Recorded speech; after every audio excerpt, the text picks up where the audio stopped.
Nanti tanyakan aja kepada Agnes kalau ketemu ya. Dari 2014 sejak undang-undang ini berlaku sampai tahun ini sudah berapa miliar yang dihasilkan dari lagu-lagu kami? Menanggapi, pokoknya mewakili dia juga dari aksi. Menanggapi pernyataan Agnes Mo, saya tak kasih dia juga untuk bilang ini ada unsur keserakahan gitu. Royalti gitu. Mungkin Mas Bio bisa menanggapinya gitu. Ya, saya mau menanggapi. Kita ingin tahu unsur keserakahan kita dari mana. Karena pada dasarnya setiap manusia atau setiap umat manusia itu diciptakan menurut porsinya masing-masing. Porsinya pencipta, porsinya penyanyi, porsinya I.O, penyelenggara.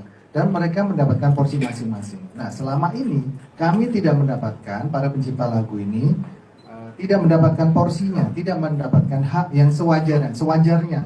Jadi kalau teman-teman ada yang mendapatkan royalti, nanti ditanyakan lagi pada Agnes dari 2014 sampai sekarang. Nanti tanyakan aja kepada Agnes kalau ketemu ya. Dari 2014 sejak undang-undang ini berlaku sampai tahun ini sudah berapa miliar yang dihasilkan dari lagu-lagu kami? Nah, lalu ditanyakan kepada pencipta. Pencipta dapat berapa? 0. ya itu lagi ya. Jadi harus dapat porsinya masing-masing. Selama ini kita tidak mendapatkan porsinya, tidak mendapatkan hak yang sewajarnya, tidak memberikan manfaat ekonomi bagi para pencipta lagu. Jadi letak keserakahannya di mana itu yang nanti kita tanyakan. Letak keserakahannya di 0 tadi. Aku dapat 0. Memanas, Ahmad Dhani sentil balik Agnes Mo enak omon-omon di podcast, nggak perlu bukti. Halo semuanya, apa kabar nih? Memang lagi hot-hotnya ya. Perseteruan Agnes Mo dan Ahmad Dhani berawal dari royalti Agnes yang bicara di podcast Om Deddy.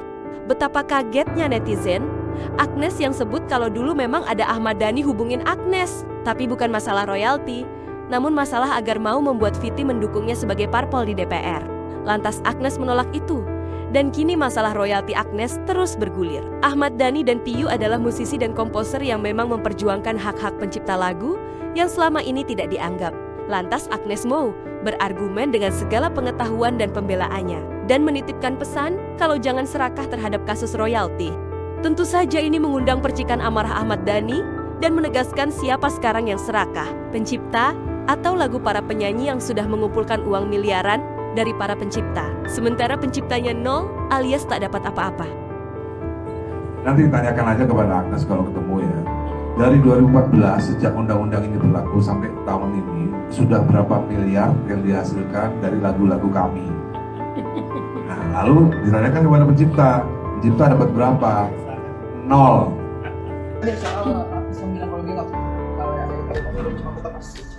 Dan dukungan aja nih ada ya itu juga nggak ada buktinya kan.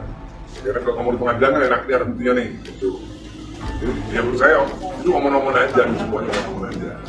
Kalau minta dukungan sih sebenarnya apa hubungannya di podcast kok ngomongin dukungan gitu. Saya minta dukungan ke siapa saja. Ya, Ariel minta kasih video ke saya, Raffi Ahmad kasih dukungan ke saya. Deddy Corbuzier tidak saya mintain marah-marah. Kenapa lu nggak minta dukungan gua? Gitu, lu nggak suka sama gua? Gitu, lupa deh gitu.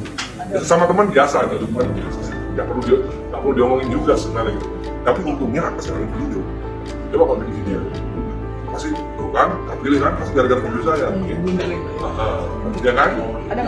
Sementara itu, menurut Ahmad Dhani, ada perbedaan dirinya dengan Agnes Mo, di mana kalau Agnes itu nyanyi lagu luar negeri, sementara saya malah orang luar yang nyanyikan lagu saya. Apa coba? Ya. Arahnya kira-kira apa coba? Pengen tahu saya. Kira-kira otak saya udah ketik juga. Apa coba? Karena Rani. Kalau Agnes Monica itu nyanyi lagu orang bule, ini orang bule nyanyi lagu saya. Itu bedanya di situ. Sementara itu menurut Badai dari Chris Patih mengatakan, dengan gamblang penyanyi juga harus sadar kalau industri musik bukan milik penyanyi saja, ada pencipta dan berbagai stakeholder di dalamnya. Dengan adanya kejadian ini, dan memang sudah harus terjadi, malah saya bilang bagus ini. Kalau saya, semua orang kan punya langkah hukum yang bisa diambil, ibaratnya, dan semua orang juga punya hak untuk bertemu dengan siapapun.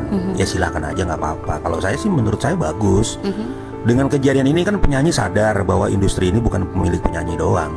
Industri ini juga milik pencipta lagu. Nah, jawaban saya simpel aja gitulah. Industri ini bukan milik satu stakeholder.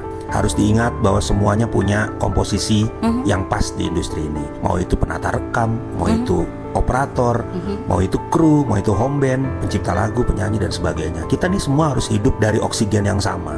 Jadi dengan adanya kejadian ini, dan memang sudah harus terjadi, malah saya bilang bagus ini, supaya, mohon maaf ya, supaya oknum-oknum yang di belakang ini semua terungkap. Siapa yang akhirnya menimbulkan carut-marut ini? Harusnya begitu dong. Kita harusnya berbangga loh, kita bisa mengalami ini. Kenapa? Karena industri musik Indonesia mau naik level nih. Kan kita nggak mungkin di sini-sini aja. Masa kalah sih sama Korea, sama Jepang, sama Amerika, sama Inggris.